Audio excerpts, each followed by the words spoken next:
السلام علیکم ورحمۃ اللہ وبرکاتہ الحمد للہ کفا وسلام علی عباده الذین اصطفى اما بعد اعوذ باللہ من الشیطان الرجیم بسم اللہ الرحمن الرحیم وما خلقت الجن والانس الا لیعبدون۔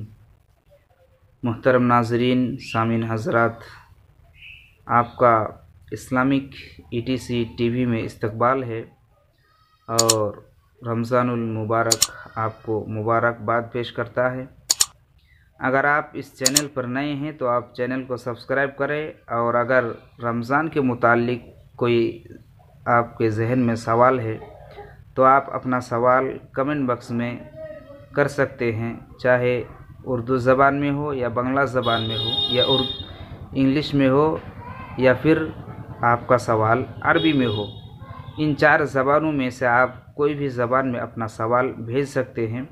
انشاءاللہ آپ کو قرآن و حدیث کی روشنی میں مدلل جواب دیا جائے گا۔ محترم ناظرین، میں آپ کے سامنے جس موضوع کو لے کر چند باتیں عرض کروں گا وہ ہے روزے کا اجر کسی کو معلوم نہیں۔ محترم ناظرین، اللہ رب العالمین نے اس دنیا کے اندر جن اور انسان کو صرف اپنی عبادت کے لیے پیدا فرمایا، اور اللہ رب العالمین کی عبادت کئی طرح سے کیا جاتا ہے۔ اس میں سے ایک شکل جو روزہ ہے، یعنی روزہ رکھ کر اللہ رب العالمین کی عبادت کیا جاتا ہے۔ تو ہم جانتے ہیں کہ اللہ رب العالمین ہر عمل کا بدلہ دیتا ہے، لیکن یہ بات صرف خاص روزے کے لیے ہے کہ اللہ رب العالمین روزہ رکھنے والے کو اپنے ہاتھ سے، اپنے ذات سے ان کو بدلہ دیتا ہے، اور دیگر اعمال کرنے والے مومن کو فرشتوں کے ذریعے سے اعمال کا بدلہ دیتا ہے۔ تو روزہ ایک ایسی عبادت ہے کہ صرف اللہ رب العالمین اپنے بندے کو اپنے ہاتھ سے اور اپنے ذات سے دیتا ہے۔ کیوں؟ اس لیے کہ روزہ جو مومن رکھتا ہے وہ صرف اللہ کو راضی کرنے کے لیے، نماز تو دکھانے کے لیے، حج دکھانے کے لیے یا دیگر کام لوگوں کو دکھانے کے لیے کر سکتا ہے، لیکن روزہ ایک ایسا عبادت ہے کہ اگر کوئی انسان اپنے گھر میں، اپنے کمرے میں بیٹھ کر چپکے سے کھانا کھا لے، گھر والے کو بھی معلوم نہیں پڑے گا، گاؤں والے کو بھی معلوم نہیں ہوگا کہ اس نے روزہ رکھا ہے یا نہیں، گرچہ کہ وہ لوگوں کے سامنے ظاہر کرے کہ میں روزے سے ہوں، لیکن وہ گھر میں بیٹھ کر، کمرے میں بیٹھ کر وہ کھانا کھائے، کسی کو معلوم نہیں ہوگا صرف اللہ تعالیٰ کے علاوہ۔ تو جو انسان اللہ کو راضی کرنے کے لیے روزہ رکھتا ہو، جس میں کوئی ریاکاری نہیں ہے، نہ دکھاوا ہے، تو اللہ تعالیٰ اس عمل کا بدلہ خود دیتا ہے۔ اللہ کے رسول صلی اللہ علیہ وسلم نے فرمایا، کل عمل ابن آدم یضاعف، کہ آدم کا عمل، یعنی ابن آدم کے، آدم علیہ السلام کے جو بیٹے ہیں، یعنی ہم سب، ان کے جتنا بھی اعمال ہوتا ہے اللہ تعالیٰ اس اعمال کے بدلہ بڑھا کر اللہ تعالیٰ دیتا ہے۔ لیکن روزہ ایک ایسا عبادت ہے کہ اللہ کے رسول نے فرمایا کہ الصوم لی وانا اجزی بہ، کہ روزہ بندہ میرے لیے رکھتا ہے تو میں اس کا خود بدلہ دوں گا۔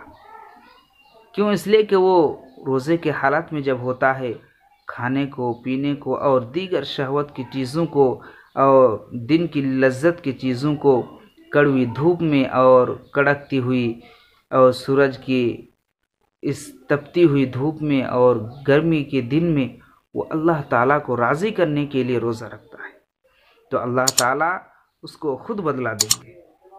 محترم ناظرین، چنانچہ حضرت ابو امامہ بیان کرتے ہیں کہ میں نے رسول اللہ صلی اللہ علیہ وسلم کی خدمت میں حاضر ہوا، اور حاضر ہونے کے بعد میں نے آپ سے کہا کہ اللہ کے رسول، آپ مجھے ایسے عمل کے بارے میں بتائیے جس کو میں کروں اور میں جنت کے اندر داخل ہو جاؤں، یعنی آپ مجھے ایک ایسی عبادت کے بارے میں بتائیے، ایسا کام کے بارے میں بتائیے جس کو میں کروں اور میں جنت کے اندر چلا جاؤں۔ تو رسول اللہ صلی اللہ علیہ وسلم نے فرمایا علیک بالصوم، کہ تم پر ضروری ہے کہ تم روزہ رکھا کرو. کیوں؟ اس لیے کہ فإنہ لا عدل لہ، کہ روزہ ایک ایسی عبادت ہے، ایک ایسا چیز ہے جس کا کوئی بدلہ نہیں، یعنی اس کا بدلہ صرف اللہ تعالیٰ دیتا ہے. اگر اللہ تعالیٰ اپنے بندہ کو کوئی بدلہ دے تو وہ بدلہ جنت الفردوس ہوگا. تو اگر ہم اور آپ چاہتے ہیں کہ ہم جنت الفردوس کے اندر جائے، باب الریان جو روزے دار کے لیے ایک خاص جنت اور خاص دروازہ ہے، اگر ہم اس کے اندر جانا چاہتے ہیں تو ہمارے اوپر ضروری ہے کہ ہم اللہ رب العالمین کو راضی کرنے کے لیے، اللہ کو خوش کرنے کے لیے ایمان اور ثواب کی نیت سے روزہ رکھیں.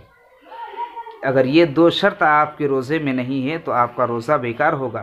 کیوں؟ اس لیے کہ اللہ کے رسول نے فرمایا کہ من صام رمضان ایمانا و احتسابا غفر له ما تقدم من ذنبه، کہ جو شخص بھی روزہ رکھتا ہے اس نیت سے، ایمان رکھتے ہوئے، ثواب کی نیت کرتے ہوئے، اللہ تعالیٰ اس کے گناہوں کو معاف کر دیتا ہے. کون سے گناہ معاف کرتا ہے؟ جو صغیرہ گناہ ہے، جو انجانے کیا گیا گناہ معاف کر دیتا ہے، لیکن جو اس نے کبیرہ گناہ کیا ہے اس کے لیے توبہ کا شرط ہے. محترم ناظرین، تو ہمارے اور آپ کے اوپر ضروری یہ ہے کہ ہم اللہ کو راضی کرنے کے لیے روزہ رکھیں، ثواب کی نیت سے روزہ رکھیں، ایمان کی حالت میں روزہ رکھیں. اللہ تعالیٰ سے دعا ہے کہ اللہ تعالیٰ ہمیں کہنے سننے سے زیادہ عمل کرنے کی توفیق عطا فرما. اللہ تعالیٰ سے دعا ہے کہ اللہ تعالیٰ ان رمضان کے مہینے میں ہمیں ہماری جو ٹوٹی پھوٹی عبادات ہے، اللہ تعالیٰ اس عبادت کو قبول فرما. السلام علیکم ورحمۃ اللہ وبرکاتہ.